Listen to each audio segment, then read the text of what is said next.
The theme of this album is, as the title says, Black Renaissance women. It's about African American women who really came into their own in the first half of the 20th century.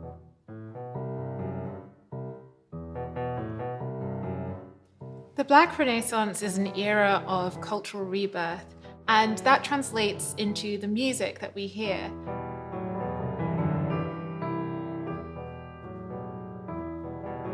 It's an album that reflects the empowerment of women at this time. Welcome to Black Muse. I'm Howard Sandifer, and thank you for joining us today as we engage in the lively art of conversation with a very special guest, Dr. Samantha Ege. An award-winning researcher, internationally recognized concert pianist, and a renowned public speaker, Dr. Ege belongs to a new generation of scholars who are redefining classical music and illuminating the diversity of its past, present, and future. Dr. Ege, welcome to Black Muse. Thank you so much for inviting me to share my work and to have this conversation with you today. Before we begin talking about the exciting work in which you're presently involved, please tell us a little bit about your background. I know that you work and live in London. Were you born there? I was born a little outside of London. I tend to say, yes, I'm from London, but I'm from the outskirts. I was born in Surrey. I, like many of the women that I study, had been playing the piano since I was about 3 years old. And so classical music, especially classical piano playing, has always been a huge part of my life. And growing up, I studied music in elementary school, middle school, high school, and university. And even though I didn't really know what my career in music would look like, it was very clear to me that whatever it was, it would be music. And as someone who likes to travel, as someone who's very adventurous, I had the opportunity to study abroad at McGill University in Canada. And this was the first time that I encountered the music of Florence Price. There was this early 20th century music course, and a name sort of tucked away in there was Florence Price and Margaret Bonds. And I didn't really think anything of these names because Black women hadn't up until this point. So I didn't really register who they were until I heard their music, and then I read about their lives, and all of a sudden my place in classical music seemed very, very clear. And so after that, I spent some time teaching. I taught in Kuwait for a while. I taught in Singapore. And while I was in Singapore, I felt that I wanted to return to Florence Price. And so I started to play her music and just get to know her again, and decided that I wanted to take that further. And that became my PhD, and that became my whole life. And so here we are today, and it's incredible that you know that one trip to Canada where I would meet Florence Price of all people has just had such a profound influence on the rest of my life. Dr. Ege, your work about the music of Black women composers is known worldwide. I read that the music of Florence Price and the other Black women composers of the Black Chicago Renaissance has had a tremendous impact upon your life. Is that true? Yes. So while I was beginning my research on Florence Price, my advisor, Professor William Brooks, told me, if you're going to do this work, you need to go to Chicago, you need to go to Arkansas. You can't just stay, where you are and use secondhand sources. You need to be in the places where these women were. And I'd never been to Chicago before, hadn't been to Arkansas before. And so it was the beginning of a real connection with not just the music, not just these women, but with the places that they were from. And it was 2017 that I made my first ever trip to Chicago. And I had been unwell for a few days during the trip, and ended up in Northwestern Hospital overnight.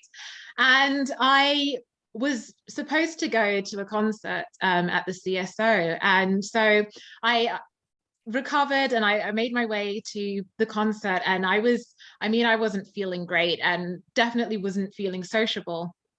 And Sheila Jones, the director of the African American Network, came up to me, and she was so smiley and she was so friendly. And I thought, I don't think this woman knows me, but she is just so warm, and I feel so welcome. And she started talking to me, why are you here in Chicago? And I said, oh, have you heard of Florence Price? Such a naive question to ask her. But I said, have you heard of Florence Price? I'm doing some research on her. And she goes, oh yeah, I know who Florence Price is. And then Barbara Wright Pryor was also there. And so I met these two incredible women who actually really opened the door for me personally. Sheila Jones then invited me the next year to present my work on Florence Price. And because I'd be presenting in Chicago, I knew that I had to bring in this Black Chicago Renaissance context, and also the idea of talking about Chicago to people who are from Chicago is very daunting as an outsider. So I really had to do my homework, and I just fell in love with the story of Black women's advocacy, activism, artistry in the 1930s and 1940s. The fact that Florence Price was part of this incredible era, part of this incredible network. And it's a story that is very much still with me. I love writing about it. I love performing the music that came out of this era. And it's so incredible that I, in a way, experienced what Florence Price experienced, having Black women uplift me and my work, and give me those opportunities to really see what it is, or what it was that I could do. So I'm incredibly grateful to Sheila and Barbara for, that moment of connection. Two incredible women, Miss Sheila Jones and Miss Barbara Wright Pryor. Can you also talk a little bit about the other remarkable women who were part of the Black Chicago Renaissance? Yes, so when Florence Price arrived in Chicago and moved there permanently around 1927, there were many women that were part of her network. One was a woman called Estella Bonds, who was a church organist, and she was an educator, and she really knew everyone, and her home was this hub of musical and intellectual activity. And her daughter was Margaret Bonds. So when Price had her symphonic debut at the CSO in 1933, Margaret Bonds also was the first Black female instrumental soloist to perform with the CSO. She played John Alden Carpenter's piano concertino. And so there's a wonderful connection there. And Florence Price wrote works dedicated to Margaret Bonds, and Margaret Bonds championed Florence Price's works, and Price was Margaret Bonds' teacher as well. So there's a wonderful story of mentorship and sisterhood there. Nora Holt is another really important figure. She left Chicago a little before Price arrived, but Holt was the first music critic for the Chicago Defender. And so she really sort of laid the blueprint for, music criticism at that time. She showed that she could educate her audiences about music. So if they weren't physically listening to the concerts that she was at, she would describe what was happening in a way where audiences could feel as though they were there. And so that was really important in breaking down, elitist cultural barriers around classical music. She really believed that the study of harmony could lead to racial harmony.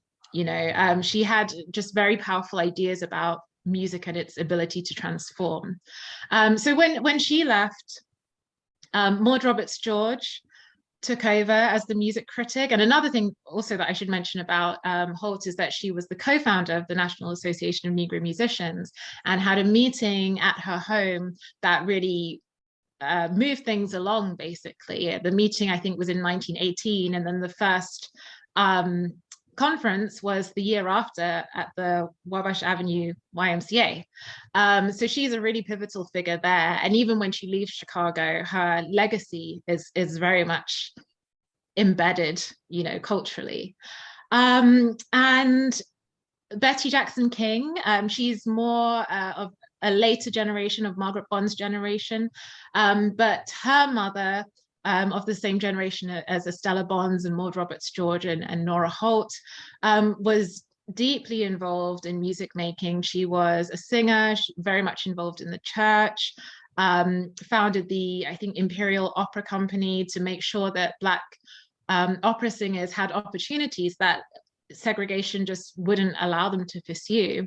So it's just amazing. All these women knew each other. They were all working towards similar goals, but in their own very distinct way, bringing their own unique talents. So I'm sure you can tell why I get so excited about telling these stories.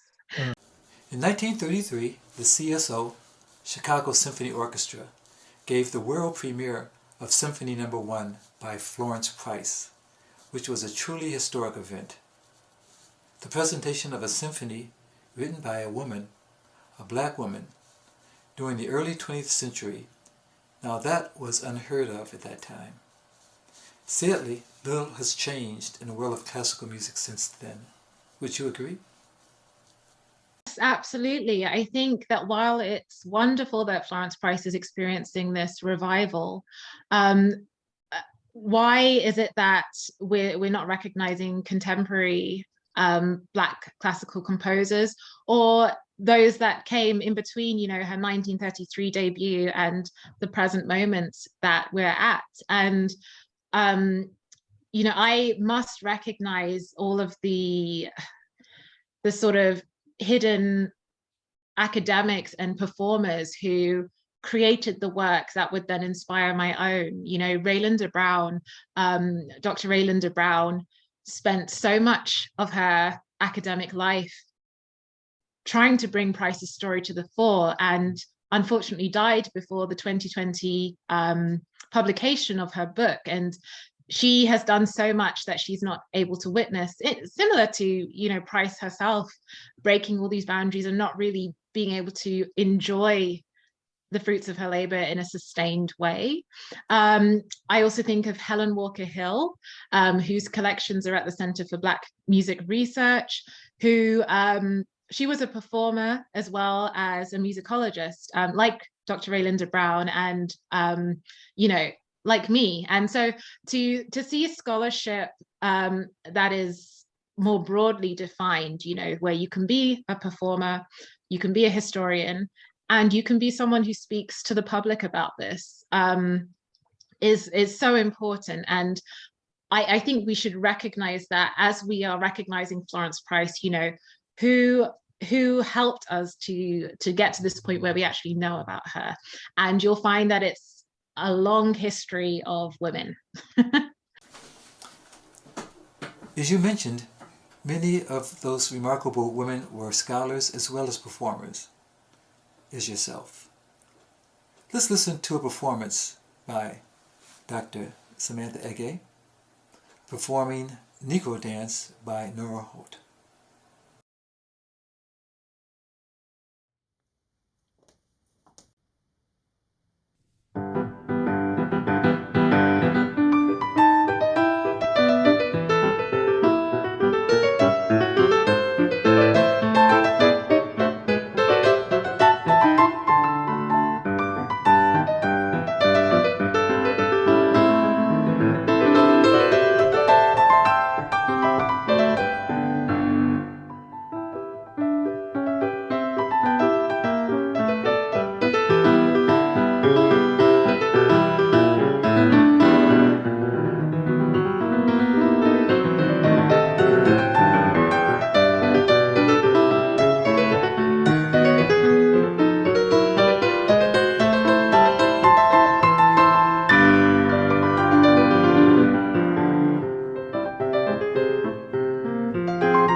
Wonderful.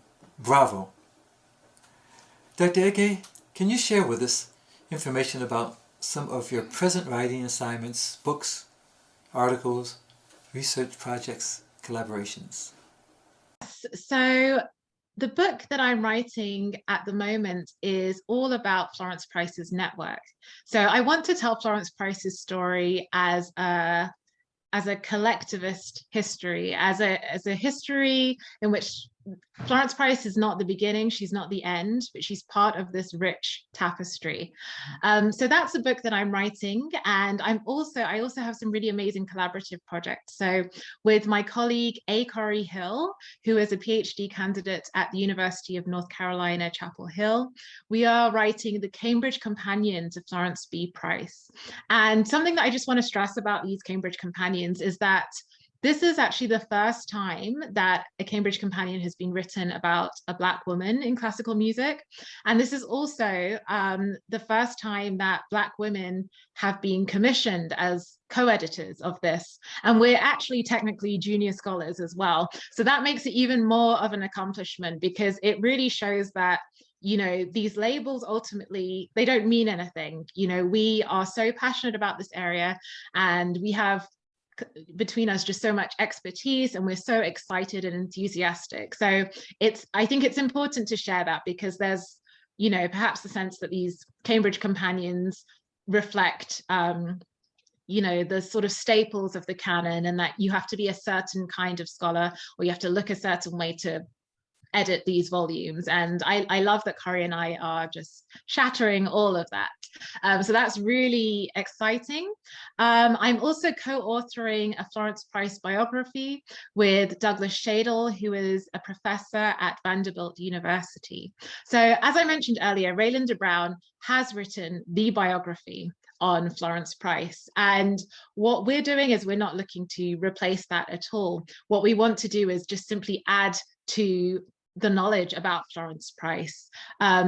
In 2009, there were discoveries in terms of manuscripts and just things that didn't seem to exist before that. And not all of that is in Raylinda Brown's biography. And so we have an opportunity to really build on the work that she did, and to have dialogue with her work, because, you know, that's sort of what's missing with Price. We have, I don't know how many books about Beethoven, Mozart, Brahms, etc.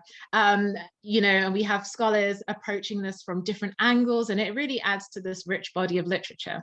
This is what we want with Florence Price. So I'm excited that I get to, you know, on the one hand, pursue my own book project, and then on the other hand, work with such brilliant scholars and really expand my own knowledge and expertise here. And I've written some articles as well about Price's network. I did a really fun comparative study actually on Florence Price and a prominent white woman composer in Chicago, just to see, you know, what was it like for women from different cultural backgrounds, different ethnic backgrounds, to be pursuing classical music, because Chicago is highly segregated, and it especially was during that time, you know. And sometimes when we talk about women composers, we're really saying white women composers. So I really wanted to actually get into that. What did it mean for these women across the color line to be pursuing composition in interwar Chicago? So that was a really, really fun paper to write, and I spent time at Newberry Library, just going through these archives and exploring that story. And I've also been writing a lot about Nora Holt as well. She is just such a fabulous woman. I was just blown away to learn that when she would perform in London, the Prince of Wales, who was the future King Edward VIII, used to come to her concerts and shower her with gifts. It was kind of like he was in love with her. It made me wonder if there could have been a prequel to Meghan and Harry back in the 1920s with Nora and King Edward. We could have had, you know, a different queen, but she was a queen in her own right. And I just love learning about her. And it's such a shame that her 200 plus compositions were stolen, and that we're only left with these with two pieces, one of which I've recorded, which is a short piano solo work. But she is such an important figure, and so she is someone that I can just see myself writing about in so many different ways, because she really lived many, many lives. Any plans to visit Chicago this year? Yes, I am working on coming over in September to do some archival work. But, you know, if anyone wants to involve me in a performance, I'm around. So, you know, let me know before I book those flights.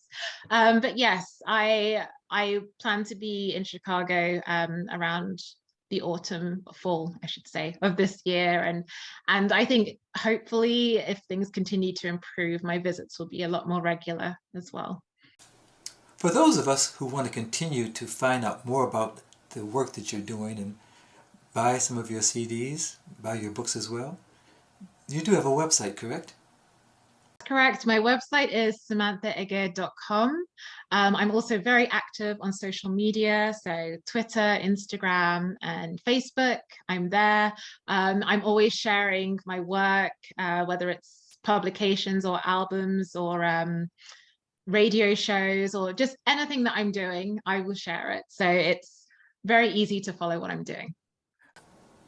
Before we conclude this interview, are there any things you would like to share with our audience? I just want to express a lot of gratitude for the support that I have felt when I've been in Chicago. It's my best performance memories are in Chicago. It's just been incredible, and I know that I'm an outsider to Chicago, and so to feel that receptiveness, generosity, and to feel so embraced has made a huge difference to me as a performer, as a scholar. You know, I'm inspired to do this work to the best of my ability because of that support. So I just say, you know, a continued thank you. And I hope that my work is seen as paying tribute to this amazing history and to the amazing support that I have in Chicago. So thank you. Dr. Samantha Ege, thank you.